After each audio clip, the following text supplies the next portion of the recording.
అవిద్యానామంతస్తిమిరమిహిరద్వీపనగరీ జడానాం చైతన్యస్తబకమకరందశ్రుతిఝరీ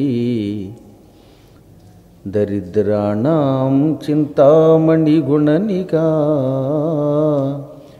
జన్మజలధౌ నిమగ్నానాం దంష్ట్రామురరిపువరాహస్య భవతి శుక్లాంబరధరం విష్ణుం శశివర్ణం చతుర్భుజం ప్రసన్నవదనం ధ్యాయేత్ సర్వవిఘ్నోపశాంతయే వందే గురుపదద్వంద్వమవాంగ్మానసగోచరం రక్తశుక్లప్రభామిశ్రం అతర్క్యం త్రైపురం మహః నారాయణం నమస్కృత్య నరం చైవ నరోత్తమం దేవీం సరస్వతీం వ్యాసం తతో జయముదీరయేత్.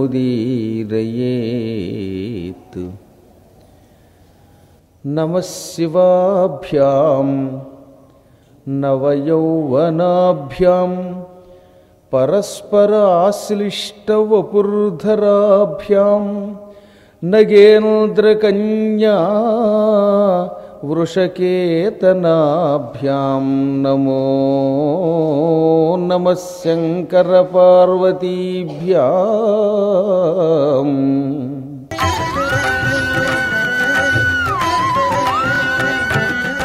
వింధ్యపర్వతం నారదుడంతటి వాడు నా కొండ మీదకి వచ్చాడు, నా నది దగ్గర స్నానం చేశాడు, తన కొండ చుట్టూ ప్రవహిస్తుంది కనుక తన సొంత నది అనుకున్నాడు ఆయన నర్మదని. అక్కడికి వచ్చేసి ఆనందం తట్టుకోలేక ఆయనకి రెండు రూపాలు ఉన్నాయి. ఒకటేమో స్థావరం, మరొకటి జంగమం. కదిలే రూపం, కదలని రూపం. ఆయన మనలాగా ఒక మనిషి రూపం ధరించగలడు. కాళ్ళు, చేతులు, కళ్ళు ఇలా అవయవాలతో మానవునిలాగా దర్శనమివ్వగలడు. దాంతోపాటు అసలు రూపం కొండ, బండరాళ్లతో చెట్లతోటి ఉండగలడు. అందుకని ఇటు స్థావరము, జంగమము రెండు రూపాలు ఉన్నాయి.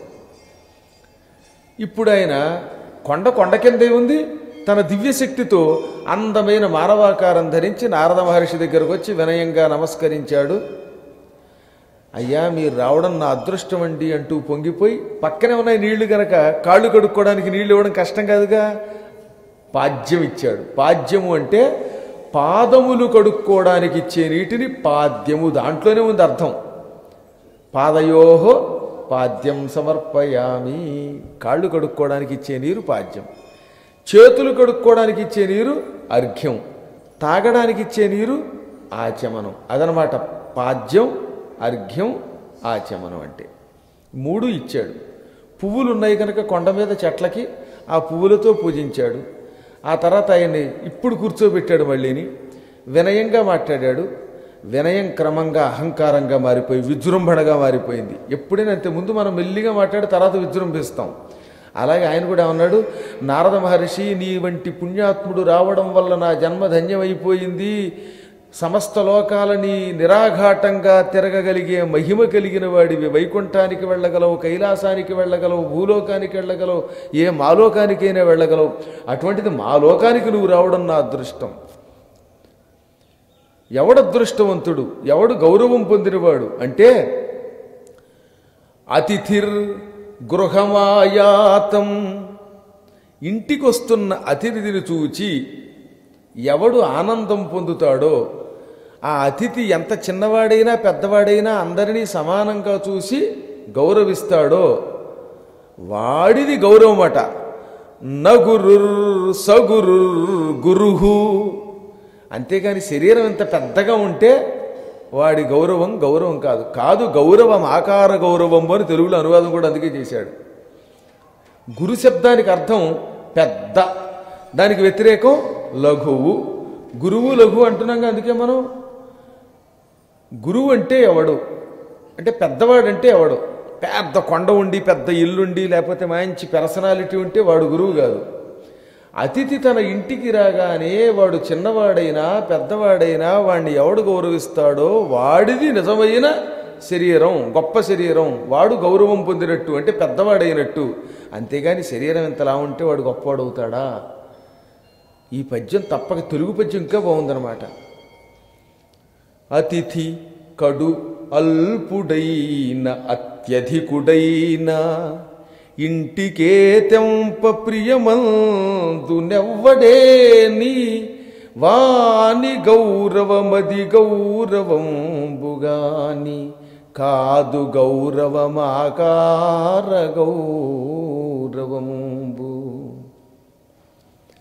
అతిథి తన ఇంటికి రాగానే ఆనందం పొంది వచ్చావా వచ్చావా అని పిలిచి కూర్చోడానికి ఆసనమిచ్చి ఏదో రకంగా సన్మానం చెయ్యాలి. వాడు ఎవడైనా ఇంటికి వచ్చాడు గౌరవించంతే. అలా ఎవడు గౌరవిస్తాడో వాడు గొప్పవాడు. వాని గౌరవమది గౌరవంబుగాని, వాడిది నిజమైన గౌరవం అంటే అంటే వాడిది గొప్పతనం అంటే కాదు గౌరవం ఆకార గౌరవం. ఎంతలా ఉంటే, ఎంత శరీరం ఉంటే, ఎంత సంపద ఉంటే, ఎంత ఇల్లుంటే వాడు గౌరవం పొందినట్టు కాదు. వాడు పెద్ద శరీరం ఉన్నవాడు కాదు. నీ రాకతో నేను సంతోషించాను, ఇప్పుడు నేను గొప్పవాడిని అయిపోయాను. తన తానే పొగిడేసుకుంటున్నాడు. నిన్ను నేను గౌరవించాను కనుక నాది మంచి బుద్ధి. ఈ లోకంలో నువ్వు చాలా తిరిగావు. తిరుపతికి వెళ్ళావు, వెంకటాచలానికి, సోణపర్వతానికి వెళ్ళావు, సహ్యపర్వతానికి వెళ్ళావు, మేరు పర్వతానికి వెళ్ళావు, ఇంకా ఎన్నెన్ని పర్వతాలు ఉన్నాయో అన్ని పర్వతాల దగ్గరికి వెళ్ళావు, కుల పర్వతాల దగ్గరికి వెళ్ళావు, చిన్న పర్వతాలకు వెళ్ళావు, పెద్ద పర్వతాల దగ్గరికి వెళ్ళావు. ఇన్ని పర్వతాలు ఉన్నాయి కానీ, ఇన్ని క్షేత్రాలు ఉన్నాయి కానీ, నా వంటి పర్వతరాజు ఎక్కడన్నా నీకు కనబడ్డాడా? గొప్పవాడినంటే నేనే. నన్ను నువ్వు గొప్పవాడిగా ఒప్పుకుంటావా నారదా? నువ్వు చెబితే అది నిజమవుతుంది. ఎవడబడితే వాడు పొగిడితే నేను ఒప్పుకోను. ఒక ప్రామాణికుడు పొగడాలి. పొగడం అంటే గొర్రెల మందలు ఇహిహి అని సకిలిస్తే అవతలవాడు గొప్పవాడు అవడు. కాబట్టి 1,00,000 మంది పామరజనం వచ్చి నువ్వు గొప్పవాడు అని నన్ను పొగిడితే నేను గొప్పవాడిని అవను. నీ వంటి వాడు ఒక్కడు పొగిడితే నేను గొప్పవాడిని. పర్వతాల్లో కల్లా ఏ పర్వతం గొప్పదో చెప్పనగానే నారదుడు హారిని దొంపతేగా ఇంత అహంకారం అని కనుక్కున్నాడు. నారదుడి పని అవతలవాడు కొళ్ళపడవడం. ఎవరికైనా అహంకారం వచ్చిందో వాడి పని అయిపోయినట్టే. వెంటనే ఏమన్నాడు, ఏం చెప్పమంటావయ్యా, నాకు అదేం కర్మయోగం, ఎక్కడికి వెళ్ళినా అంతా నీలాంటి వాళ్ళే తగులుతున్నారు అన్నాడు. మేరు పర్వతం దగ్గరికి వెళ్ళా, ఆయన నా అంత గొప్పవాడు లేడంటాడు. ఇంకో సహ్యపర్వతం దగ్గరికి వెళ్ళాను, ఆ సహ్యపర్వతరాజు నేనే గొప్పవాడిని అంటాడు. ఏ లోకంలో ఇంతమంది ఉన్నారు. శ్రీశైలం ఉన్నది, అక్కడికి వెళ్ళాను, శ్రీశైల పర్వతరాజు ఎప్పుడు నేను గొప్పవాడిని చెప్పలా. వెంకటాచలం దగ్గరికి వెళ్ళాను, ఆ వెంకటాచలాధీశ్వరుడు నేను గొప్పవాడిని అల్లా. సోణాద్రి దగ్గరికి వెళ్ళాను, ఆయన గొప్పవాడిని చెప్పరా. కానీ నువ్వు మేరు పర్వతం మేము గొప్ప అంటే మేము గొప్ప అంటున్నారు. ఎవరిని గొప్ప అని పొగడాలో నాకు తెలియదు. అయినా నీ గొప్ప నీకు తెలుసు, ఆయన గొప్ప ఆయనకి తెలుసు. మధ్యలో నాకేం తెలుసు? నన్ను అడిగితే మాత్రమే చెప్తాను. ఆయనే గొప్పవాడని ఆయన అంటాడు, నువ్వే గొప్ప నువ్వే అంటావు. ఏమో మీలో మీరు తగాదాపడి మీరు కొట్టుకుని యుద్ధం చేస్తే తప్ప మామూలు వాడు మీ గొప్పతనం తేల్చలేడు. ఇంతకు మించి నన్ను అడిగినా ఏం చెప్పలేను అని టేం టేం అని వేణు వాయించుకుని వెళ్ళిపోయాడు. వేయవలసిన బాంబు వేసేసి పైగా. ఇక చూడండి, ఆయన అలా వెళ్ళడంతో పళ్ళు పటపట కొరికాడు. భయంకరమైన వేదన కలిగింది. ఎంత వార్త విన్నాను. ఇంతవరకు నేనే గొప్పవాడిని అనుకున్నాను, ఈ మేరువు కూడా నాకంటే గొప్పవాడిని ప్రచారం చేయించుకుంటున్నాడా వీడి దంపతిగా. అయితే వీడి సంగతి చూడాలి. నిద్ర పట్టట్లేదు వీడికి ఆ రోజు నుంచి. ఇక వాడు కొనుక్కున్నట్ట. కంటికి నిద్ర వచ్చునే సుఖం బగునే రతికేళి జఫ్మకున్ వంటకమెచ్చగించునే వైభవముల్ 10,000 మానసం బంటునే. నాకు అన్ని సుఖాలున్నాయి కానీ ఎన్నున్నా కంటికి నిద్ర వచ్చునే. కంటికి నిద్ర రాదు. ఎందుకు రాదో చెప్తాడు, వినండి జాగ్రత్తగా. అన్నిటికంటే రతిక్రీడ చాలా ఆనందం కలిగిస్తుంది, కానీ అది కూడా నాకు సుఖంగా లేదు. కొన్ని వందల వంటకాలు, రుచి కలిగిన వంటకాలు, వాళ్ళు కొబ్బరి వేయకుండా కనుక చక్కగా ఏ చక్కెర పొంగలో చేస్తే అది తింటే రుచిగా ఉంటుంది, తింటే దగ్గు వస్తుంది కనుక అలాంటి పదార్థాలు వంటకముల్ 10,000 వంటకాలైనా రుచించవు. జిహ్వకున్ వట్టక మెచ్చగించుని. ఎంత మంచి మాట అన్నాడండి. నిజానికి మంచి రుచి కలిగిన పదార్థం తింటే ఆనందించాలి. ఇప్పుడు నాకు ఏ పదార్థం తిన్నా అది తినాలనిపించట్లేదు, ఆ రుచి తెలియటం లేదు, రుచి కూడా పోయింది. ఇంకా 10,000 సుఖాలైనా నా మనస్సుకు అంటటంలా. ఎందుకని అంటే కంటకుడైన శాత్రవుడొకండు తనంతటి వాడు కల్గినన్. తనంతటి శత్రువు మరొకడున్నాడని తెలిసిన వాడికి ఎవరికైనా ఇక నిద్ర పట్టదనమాట. అందుకే అవతల వాడు నాకంటే గొప్పవాడు లేకపోతే నా అంతటి వాడని ఎవడన్నా అన్నాడా వాడికి మండిపోతుందనమాట. తనకి పోటీ లేకుండా తాను ఒక్కడే గొప్పవాడిని అనిపించుకోవాలని ప్రతివాడికి ఉంటుంది. ఇప్పుడు ఈయన పరిస్థితి ఏమిటి? నేను గొప్పవాడిని అని చెప్పుకున్నాడు. వెంటనే నారదుడు కనుక నువ్వు నిజంగా గొప్పవాడు అని పొగిడి ఉంటే బాగుండేది, పొగడలేదు. ఈయనేమన్నాడు? మేరు కూడా గొప్పవాడిని అనుకుంటున్నాడు, ఇంకో చాలామంది ఉన్నారు వాళ్ళంతా పొగుడుకుంటున్నారా అన్నాడు. మిగతా వాళ్ళ మాట ఎలా ఉన్నా మేరువుకి ఈయనకి పడి చావదు. రెండు పార్టీలు. అందుకని మేరు పర్వతము కూడా నా అంత గొప్పదని భావిస్తోందా? వాడు నా శత్రువు, వాడు గొప్పవాడు అనిపించుకున్నంతకాలం నాకు సుఖం లేదు. వాడిని పడగొట్టి నేనే గొప్పవాడిని అనవ్వాలి. ఎలాగా? పూర్వం మా వంశం వాళ్ళకి రెక్కలుండేవి. రెక్కలున్న ఈ పర్వతాలు ఆకాశంలో ఎగిరేవి, ఎగిరి అందరినీ పచ్చడి చేసేవి. దాంతో ప్రజలందరూ భయపడిపోయారు. ఇంద్రుడి దగ్గరికి వెళ్ళారు. ఇంద్ర, పర్వతాలకి రెక్కలుండడంతో ప్రమాదమవుతోంది. రెక్కలున్న ఈ పర్వతాలు ఎగురుతూ వచ్చి హఠాత్తుగా మనుషుల మీద పడి పచ్చడి చేసేస్తున్నాయి. వీటిని శిక్షించి మమ్మల్ని రక్షించమని ఇంద్రుడి దగ్గర ప్రజలు మొరపెట్టారు. తతఃక్రుద్ధ సహస్రాక్ష వజ్రముద్యమ్య దేవరాట్. వెంటనే దేవరాజు ఏం చేశాడు? వజ్రాయుధం పుచ్చుకున్నాడు, వేగంగా వచ్చేశాడు. ఆకాశంలో ఇష్టం వచ్చినట్టు అటు ఇటు ఎగురుతున్న పర్వతాల దగ్గరకు వచ్చి వాటి రెక్కలన్నీ పట్ట పట్ట పట్ట నరికి అవతల బారేశాడు. దాంతో పర్వతాలకి రెక్కలు పోయాయి.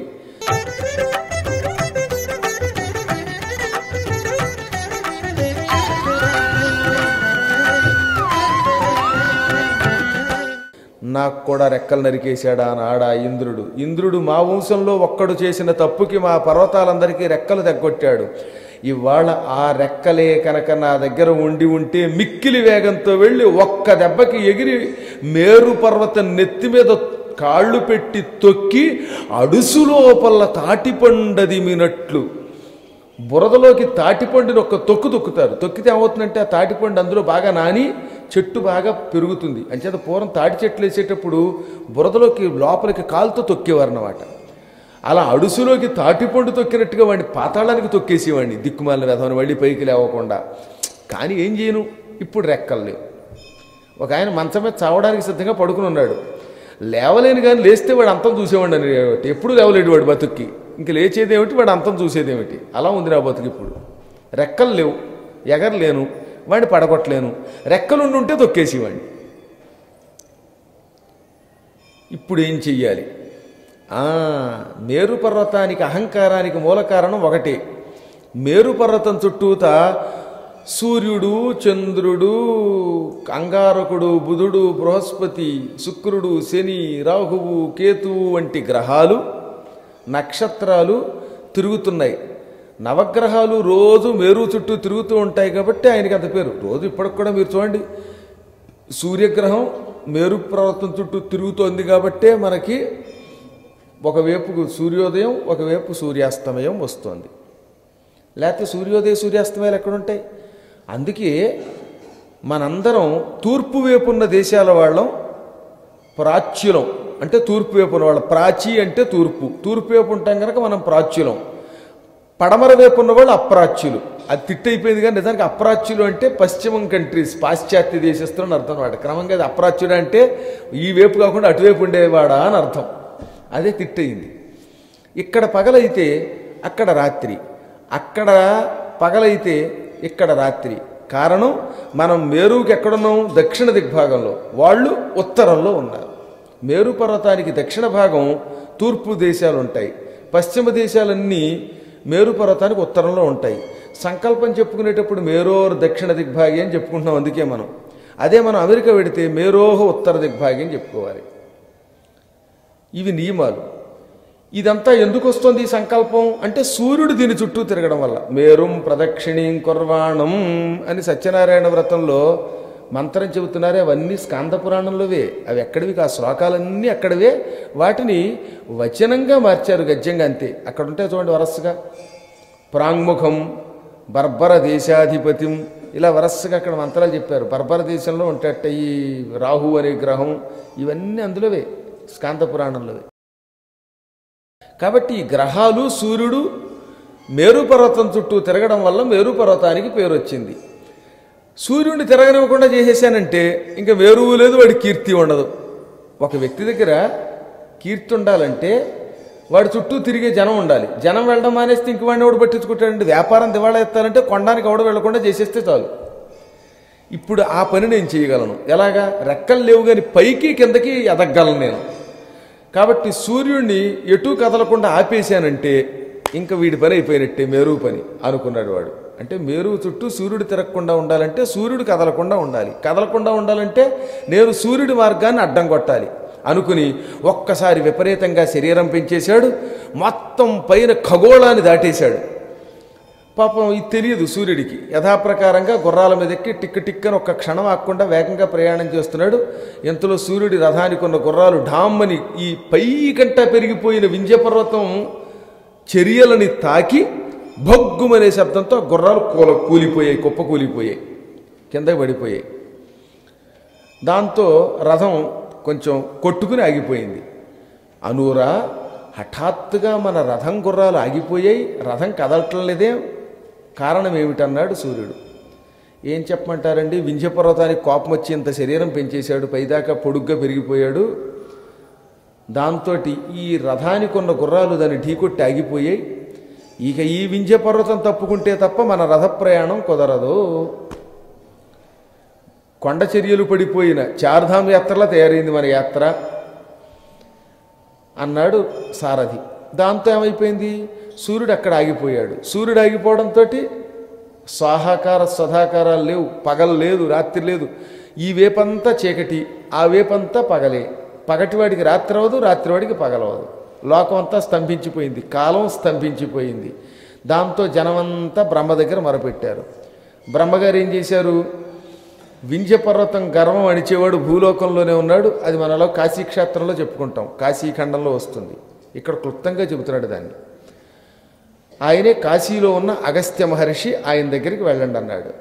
వీళ్ళంతా అగస్త్యుడికి దండం పెట్టి, వింధ్యపర్వతం మళ్ళీ కిందకి దిగేలా చెయ్యండి, లేకపోతే సూర్యుడి రథం ఆగిపోయింది, సూర్యుడి రథం ఆగిపోతే కాలం ఆగిపోయింది, కాలం ఆగిపోతే యజ్ఞాలు ఆగిపోతాయి, సంధ్యావందనాలు ఆగిపోతాయి, పారాయణలు ఆగిపోతాయి, పద్మాకర్ గారి యాత్ర ఆగిపోతే ఎంతమంది ఇబ్బంది పడతారు, ద్వాదశ జ్యోతిర్లింగ మహిమ ఏమవుతుంది, కాబట్టి వెంటనే వింధ్యపర్వతాన్ని కిందకి దింపండి అన్నారు.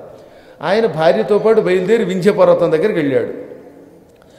ఈ అగస్త్యుడిని చూడగానే గజగజ వణిగిపోయి ఢామ్మనిలా కిందకి సాష్టాంగపడి నమస్కారం చేశాడు. అందువల్లనమాట వింధ్యపర్వతం ఆ కాశీ దగ్గర నుంచి మొదలుపెట్టి ఏకంగా మహారాష్ట్ర దాకా ఉండడానికి గల కారణం. అంత పెద్ద పర్వతం ఇలా సాష్టాంగపడ్డాడు. ఇలా పొడుగ్గా 6 అడుగులు ఉన్నవాళ్లే సాష్టాంగపడితే రాత్రిపూట మంచాలు సరిపోవట్లేదు, ఇవి సరిపోవట్లేదే. ఇక ఏకంగా వింధ్యపర్వతం సాష్టాంగపడితే ఎలా ఉంటుందో ఒకసారి ఆలోచించండి మీరు. అలా సాష్టాంగపడగానే ఆయన అన్నాడు, వింధ్యమా, నువ్వు ఇలాగే ఉండే ఇక మీదట. ఎందుకో తెలుసా, నా భార్యకి ఈ మధ్యన కొంచెం మోకాళ్ళ నొప్పులుగా ఉన్నాయి, ఎంతెత్తు కొండ ఎక్కలేదు. మేము ఇటు నుంచి దక్షిణం వైపుకి యాత్రకు ఎడుతున్నాం, మేము సౌత్కి ఎడుతున్నాం, సౌత్ వాళ్ళు ఇక్కడికి వస్తారు. ఈ వచ్చే వాళ్ళందరూ కొండెక్కి దిగడానికి కష్టపడుతున్నారు. కాబట్టి నేను మళ్ళీ తిరిగి ఇక్కడికి నా భార్యతో పాటు వచ్చేదాకా నువ్వు ఇలాగే ఉండు, తలెత్తావా నా సంగతి తెలుసు కదా అన్నట్ట. మీ సంగతి తెలియని వాడు ఎవడండి బాబోయ్, సముద్రాన్ని ఓం కేశవాయ స్వాహ అని మొత్తం తాగేశారు. మీరు తలుచుకుంటే వింధ్యపర్వతంలో ఉన్న రాళ్ళన్నీ పల్లీలు తింటారు చూసారా, ట్యాంకు బండి దగ్గర సాయంత్రం వేయించుకుని, అలా ఈ బండరాళ్ళన్నీ వేరుశనగ గుళ్ళల్లాగా వేయించుకు తింటారు. మీకు దండం బాబోయ్, మీరు వచ్చేదాకా ఇలాగే ఉంటానన్నాడు. జాగ్రత్త అని ఆ పైనెక్కి కిందకి దిగిపోయాడు ఈయన. పాపం వింధ్యపర్వతం, అమ్మయ్య ఈ మహర్షి నన్ను శపించలేదు, నా రాళ్లన్నీ పిండి పిండి చేసేసి గుళ్ళు తిన్నట్టు తినేయలేదు, ఈ దుర్మార్గుడు నా మాట విన్నాడు కాబట్టి సరిపోయింది, లేకపోతే అనవసరంగా కొండను మింగాల్సి వచ్చేది అనుకున్నాడు ఈయన. ఈయనకి సుఖమే, ఆయనకి సుఖమే. ఇప్పుడు ఇంక వెనక్కి మళ్ళీ రాలేదు ఆయన రాలేదు కనుక ఇంకే అలాగే ఉండిపోయాడు. అప్పటి నుంచి వింధ్యపర్వతం పరిస్థితి ఏమిటో తెలుసా? ఎవరైనా అటువైపు సన్యాసులు వస్తే, మహర్షులు వస్తే ఇలా మెల్లిగా తలెత్తి అగస్త్యుడు వస్తున్నాడా అని చూసేవాట. పాపం వచ్చేవాడు కాదు ఆయన. అయ్యో, మొదలున్న రూపం పోయింది. ఇదివరకు బాగా ఎత్తుగా ఉండేవాడండి ఆయన. ఈ వింధ్యపర్వతం పూర్వం ఉన్న ఎత్తు చాలా ఎక్కువ. మేరు పర్వతం మీద కసి కొద్దీ అంత పొడుగు పెరగడం వల్ల పాత రూపం పోయి ఇంకా పొట్టండి అయిపోయాను. అందుకే మహానుభావులతో తగాదా పడితే, అహంకరిస్తే ఇలా అయిపోతుంది, పాత వైభవం కూడా పోయింది అని ఏడ్చాడు. ఏడ్చి ఒక రోజున ఏం చేశాడు, ఇలా కాదనుకున్నాడు. తన కొండ మీద నిరంతరం పక్కనే ప్రవహిస్తున్న నర్మదా నదిలో బండరాళ్ళు కొట్టుకొస్తూ ఉంటాయి. ఈ కొండరాళ్ళన్నీ కూడా నర్మదా నది దెబ్బకి గుండ్రంగా అయిపోతాయి. వాటికి నర్మదా బాణలింగములని పేరు. మీరు చూడండి, ఆ బాణలింగాలు చాలా గొప్పవి. వాటిని ఇళ్లల్లో ప్రతిష్ఠించి లేక ఇంట్లో పెట్టుకుని పూజామందిరంలో వాటికి నైవేద్యం పెడితే తినకూడని పదార్థం తినొచ్చు, అది కూడా అమృతం అవుతుంది. తాగకూడని పదార్థం అమృతంతో సమానం. అంటే ఒక్క ముక్కలో చెప్పాలంటే కళ్ళు కూడా బాణలింగానికి నైవేద్యం పెట్టి తాగితే అది తీర్థంతో సమానం అవుతుంది. అలాగని ఇప్పుడు ఆ పని చేశారు. ఒకవేళ పొరపాటున అలా చేస్తే అని చెప్పారు, అంతేగాని మీరు చూడండి. కావాలంటే నేను చెప్పేవేవి ప్రమాణం లేకుండా చెప్పను. సంస్కృత పురాణాలలో స్కాందంలో కానీ, పద్మపురాణంలో కానీ, ఆఖరికి ఇక్కడున్న విద్యేశ్వర సంహితలో కానీ నర్మదా బాణలింగ విశిష్టతని ఎంత బాగా చెప్పారో మీకే తెలుస్తుంది. మాట్లా నర్మదా బాణలింగం అంటే అన్ని లింగాల్లోకి చాలా గొప్పదనమాట. అటువంటి లింగం ఆయన కొండ మీద ఉన్న రాళ్లే నదిలో కొట్టుకొచ్చి లింగాలు అవుతున్నాయి కనుక ఒక నర్మదా బాణలింగం తీశాడు. తన కొండ మీద పెట్టుకున్నాడు, మానవ రూపం ధరించాడు. నర్మదా నదీ జలాలు తీసుకొచ్చి భక్తితో శివుణ్ణి పూజించాడు, ఆర్తితో పిలిచాడు ఆయన.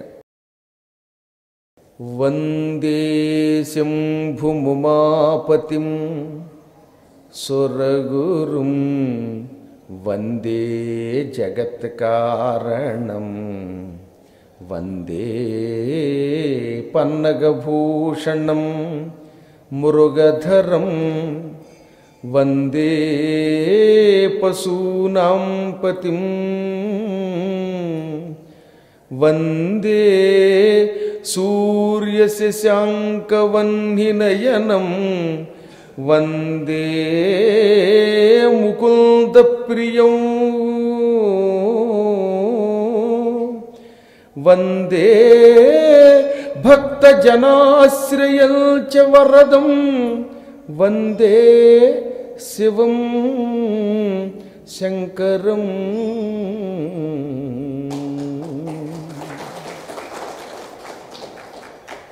ఈశ్వరుడి లింగాన్ని వందే నమస్కరిస్తున్నాను. ఎవరి గురించి నమస్కరిస్తున్నాను? శంభుం సమస్త లోకాలకి ఆనందాన్ని ప్రసాదించే శివుడి కోసం నమస్కరిస్తున్నాను. ఆయన సామాన్యుడు కాదు, ఉమాపతిం, పార్వతీ వల్లభుడు. పార్వతీదేవి తపస్సుకు వెళ్ళింది శివుడే భర్త కావాలని. అప్పుడు వాళ్ళ అమ్మ కంగారు పడి ఊ అంటే ఓ అమ్మాయి, మా వద్దు అంది, తపస్సుకు వెళ్ళొద్దు అంది. ఇంతకీ ఊ అంటే ఓ అమ్మాయి అని అర్థం, మా అంటే వద్దు. అది ఉమా అయిపోయింది ఆవిడ పేరు. ఓ అమ్మాయి తపస్సుకు వెళ్ళొద్దే చిక్కిపోతాం అందుట. ఆవిడకి అంత గొప్ప చిత్రం చూశారు, కొన్ని పేర్లు అలా అయిపోతాయి. ఆవిడేదో పిలిచింది ఊ మా అండంతా అది ఉమా అయిపోయింది చివరికి. ఎంత శాశ్వతంగా అయిపోయింది చూడండి. ఉమా వల్లభుడు, ఉమా మహేశ్వరరావు. నిజానికి ఉమా అంటే వెళ్ళొద్దు అని వాళ్ళ అమ్మాయిని అందనమాట. చెప్పాక భగవంతుడికి ఏ నామమైనా సార్థక్యమే. ఆ ఉమాపతి ఈయన పార్వతీ వల్లభ మహాతపస్సు చేసి తల్లి కూడా వద్దనేంత భయంకర తపస్సు చేసిన అమ్మవారి భర్తవి, నీ గురించి నమస్కరిస్తున్నాను.